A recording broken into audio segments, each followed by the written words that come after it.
भगवान विष्णु के सभी अवतारों में से श्री कृष्ण को सर्वश्रेष्ठ माना गया है। शास्त्रों में श्री कृष्ण की लीलाओं के बारे में बहुत सी कहानियां बताई गई हैं। ये भी कहा गया है कि भगवान कृष्ण की 16,108 पत्नियां थी। इसके पीछे भी बहुत अद्भुत कथा मिलती है। भगवान श्री कृष्ण भगवान विष्णु का ही अवतार है। उन्होंने प्रजा को कंस के अत्याचारों से मुक्ति दिलाने के लिए माता देवकी के गर्भ से जन्म लिया था।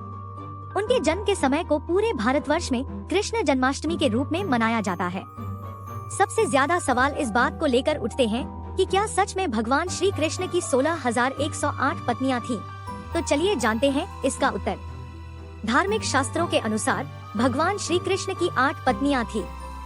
इनके नाम क्रमशः रुक्मणी, जाम्बवंती, सत्यभामा, कालिंदी, मित्रबिंदा, सत्या, भद्रा और लक्ष्मणा था। महाभारत के अनुसार रुक्मणी भगवान कृष्ण से प्रेम करती थी और उनसे विवाह करना चाहती थी। श्री कृष्ण ने रुक्मिणी का हरण कर उनके साथ विवाह रचाया था। सूर्यपुत्री कालिंदी ने श्री कृष्ण को पति रूप में पाने की कामना से तप किया। तब कालिंदी की मनोकामना पूर्ण करने के लिए श्री कृष्ण ने उसके साथ विवाह किया। वे एक दिन उज्जैनी की राजकुमारी मित्रबिंदा को स्वयंवर से हर लाए। उसके बाद कौशल के राजा नग्नजित के 7 बैलों को एक साथ नाद कर उनकी कन्या सत्या से विवाह किया। तत्पश्चात उनका कैकेय की राजकुमारी भद्रा से विवाह हुआ। भद्र देश की राजकुमारी लक्ष्मणा भी कृष्ण को चाहती थी, लेकिन परिवार कृष्ण से विवाह के लिए राजी नहीं था। तब लक्ष्मणा को श्री कृष्ण अकेले ही हर कर ले आए।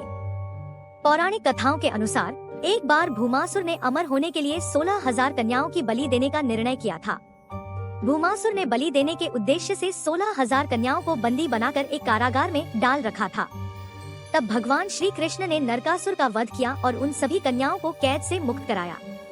जब वह सभी अपने घर पहुंची तो उनके परिवार वालों ने उन्हें अपनाने से मना कर दिया। कहा जाता है कि जब इन कन्याओं के परिवारजनों ने इन्हें लोकलाज के डर से अपनाने से मना कर दिया तो इन सभी ने मन ही मन भगवान श्री कृष्ण को अपना पति मान लिया और उनकी भक्ति करने लगी। तब श्री कृष्ण ने 16,000 रूपों में प्रकट होकर एक साथ उनसे विवाह रचाया था। ऐसा भी कहा जाता है कि श्री कृष्ण के 1,61,080 पुत्र भी थे। उनकी सभी पत्नियों के 10 से 10 पुत्र थे और एक एक पुत्री भी उत्पन्न हुई थी। इसी गणना के अनुसार कृष्ण के 1,61,080 पुत्र और 16,108 पुत्री थी। Thanks for watching. If you like this video then do like, share and subscribe to my YouTube channel for more videos.